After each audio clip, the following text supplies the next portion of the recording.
जनायनि सिगायाव मोनसे गोनांथार थान्दैमेलजों लोगोसे जुथुमा खुंफुंदों।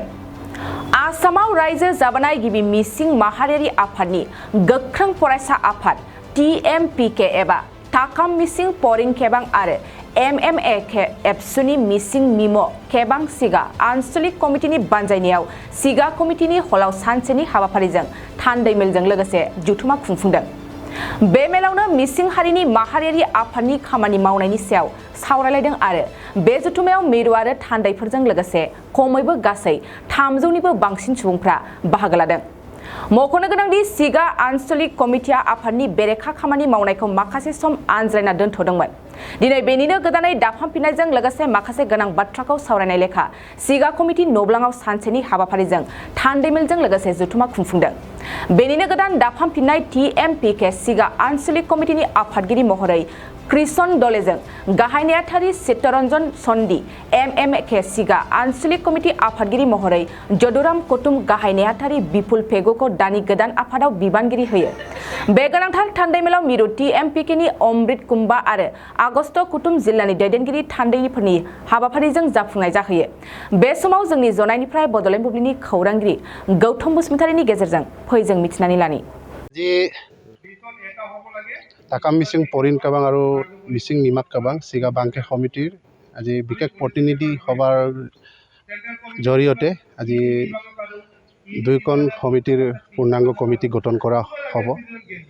যোৱা 12 তাৰিখে বিশেষ অসাংবিধানিক কিছু পূৰ্বৰ কমিটিয়ে জড়িত হোৱাৰ কাৰণে জিলা সমিতিয়ে অনিৰ্দিষ্ট কাললৈ উক্ত কমিটিক ডিজলভ কৰা হৈছিল। আজি এই ডিজলভ কৰা কমিটিক নাইকিয়া কমিটিক পুনৰ বিশেষ প্ৰতিনিধিত্বমূলক সভাৰ জৰিয়তে আজি কমিটিখন গঠন কৰা হ'ব। আজি 10খন 52 কেবাঙৰ জৰিয়তে চিগা আঞ্চলিক সমিতি গঠিত। চিগা আঞ্চলিক সমিতিৰ 10খন 52 কেবাঙৰ প্ৰতিখন 52 কেবাঙৰ পৰা আমি 8জনকৈ আমি ডেলিগেট ইয়াত প্ৰতিনিধিত্ব অংশগ্ৰহণ কৰিছে। তাৰ উপৰিও চিগা আঞ্চলিক সমিতিৰ বিশেষ প্ৰতিনিধি এটা দল ইয়াত অংশগ্ৰহণ কৰিছে আৰু প্ৰায় 200জন প্ৰতিনিধিৰ অংশগ্ৰহণ কৰি আজি পূৰ্ণাংগ কমিটি গঠন কৰা হ'ব। আগন্তুক দিনত যিখিনি আমাৰ 6 জাতীয় সংগঠনৰ যিখিনি জাতিটো উত্তৰণৰ স্বাৰ্থত যিখিনি কৰ্মসূচী হাতত লৈছে কৰ্মসূচীক সফল ৰূপায়ণাৰ্থে সহযোগিতা দিবৰ কাৰণে বাংকে কমিটিক আমি নিতান্তই প্ৰয়োজন। এই সংগতি আমি এই দৃষ্টিগোচৰত আমি পুনৰ আজি নিষ্ক্ৰিয় কমিটিক সক্ৰিয়কৰণাৰ্থে আজি কমিটি গঠন কৰিছোঁ।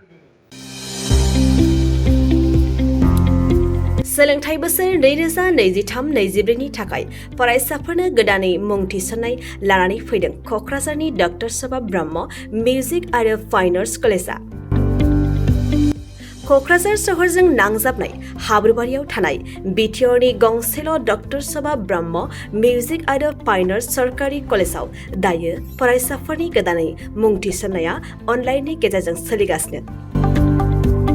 फरायसाफोरा क'क्राझार मिउजिक एन्ड फाइन आर्ट्स.in वेबसाइटआव थांनानै मुंखौ थिसननो हागोन। 12 थाखो उद्रिसारनाय फरायसाफोरा bachelor of fine arts, bachelor of music आयदानि थाखाय मुं थिसननो हागोन।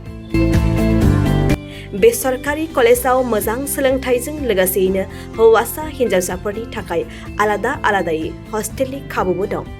गोसो गोनां फरायसाफोरा क'क्राझारनि डक्टर सभा ब्रह्म मिउजिक आरो फाइन आर्ट्स सरकारि कलेजआव गोदानै मुं थिसननोब्ला नैबे मबाइल नम्बर 9085292451 आरो 93654912557 आव थोंजों सोलाद लानो हागोन।